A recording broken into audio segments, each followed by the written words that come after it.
টানা বৃষ্টিতে বিবর্ণ হয়ে গেছে কক্সবাজার। উল্লাসের বিপরীতে সৈকত জুড়ে সুনসান নীরবতা। পর্যটক নেই, তাই বেচা বিক্রিও নেই ব্যবসায়ীদের। বিশেষ করে ছোট ব্যবসায়ীদের ক্ষতি সবচেয়ে বেশি। কামরুল ইসলাম মিন্টুর প্রতিবেদন, ছবি তুলেছেন হেলাল উদ্দিন।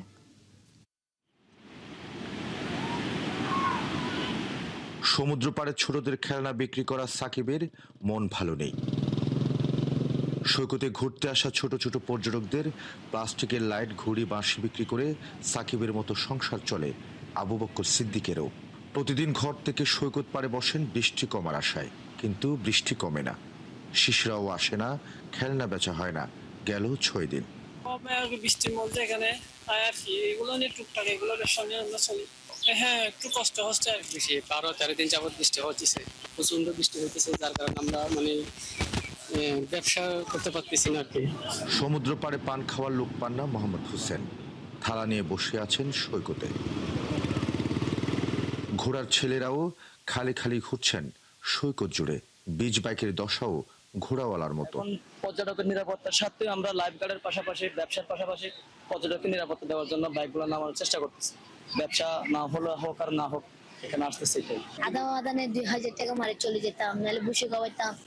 আর এখন 100 টাকা 200 টাকা বিসমিল্লাহ করতে পারতেছি না। সংসারের তো মনে করেন অনেক কষ্ট চলতেছে আর কি। সুনাম আছে আমান চটপটির। সারাক্ষণ জমজমাট থাকে এই দোকানও পর্যটক শূন্য। লোকজনও কম না, টুরিস্টও কম। টুরিস্টরা খেতে চায় না, বৃষ্টির মধ্যে বসতে চায় না। সেই জন্য দোকান পাট করে রাখি, কাস্টমার আসলে বিক্রি করি, না আসলে বিক্রি করি, দোকান অফ করে চলে যাই। পর্যটক বসার চেয়ারগুলো উল্টো করে ফেলে রাখা, ভাড়ায় বসার লোক নেই।